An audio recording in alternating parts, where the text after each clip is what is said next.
Hello மக்களே, இன்றைக்கி sweet சாப்பிடணும் போல் இருந்துச்சு. எங்கள் அம்மாவை கேட்டதுக்கு செஞ்சு கொடுக்குறேன்னு சொன்னாங்க.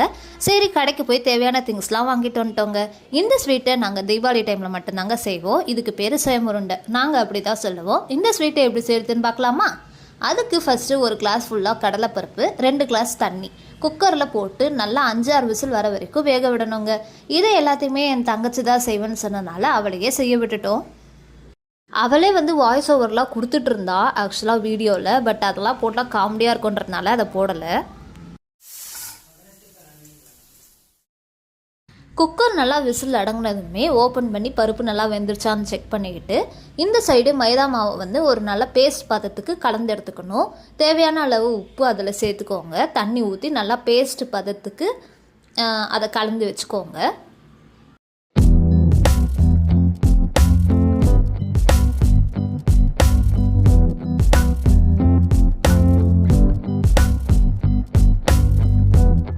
மைதா மாவு பேட்டர் ரெடி பண்ணதுக்கப்புறமா கடலைப்பருப்பு ஆற வச்சதை மிக்சியில் போட்டு அரைச்சி எடுத்துக்கணும். ரொம்பவும் தண்ணியாகவும் இல்லாமல் ஒரு மாதிரி உருண்டை பிடிக்கிற அளவுக்கு அந்த பருப்பை அரைச்சி எடுத்துக்கணும்.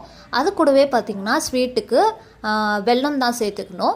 இது சில பேர் வெல்லம் பாகு மாதிரி சேர்த்துப்பாங்க. நாங்கள் அதை மிக்சியில் போட்டு பருப்பு கூடவே அரைச்சி எடுத்துக்கிட்டோம். இது கொஞ்சம் ஈஸியாக இருந்தது. அதுக்கப்புறம் பார்த்திங்கன்னா உருண்டை பிடிச்சி ரெடி பண்ணி ஒரு பிளேட்டில் வச்சுக்கோங்க. அதுக்கப்புறம் ஒரு கடாயில் எண்ணெய் ஊற்றி எண்ணெய் காஞ்ச பிறகு அந்த உருண்டையை மைதா மாவு பேட்டரில் டிப் பண்ணி அதுக்கப்புறம் ஆயிலில் போட்டு ஃப்ரை பண்ண வேண்டியதான். அவ்வளோதான், ஈஸியான சுயமுருண்டை ரெடி. இதில் சில பேர் தேங்காய் சேர்ப்பாங்க, ஏலக்காய் சேர்ப்பாங்க. ஆனால் எங்களுக்கு ஏலக்காவும் பிடிக்காது, அதே மாதிரி இதில் தேங்காய் சேர்த்தாலும் பிடிக்காதுன்றதுனால நாங்கள் சிம்பிளாக செஞ்சு எடுத்துக்கிட்டோம். அவ்வளோதான், ஈஸியான சுட சுட சுயமுருண்டை ரெடி.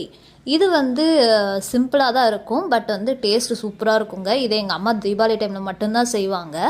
அதுக்கப்புறம் பார்த்திங்கன்னா சூப்பராக சாப்பிட்டு முடிச்சாச்சு. இதை நீங்களும் ட்ரை பண்ணி பார்த்துட்டு எப்படி இருக்குன்னு சொல்லுங்கள்.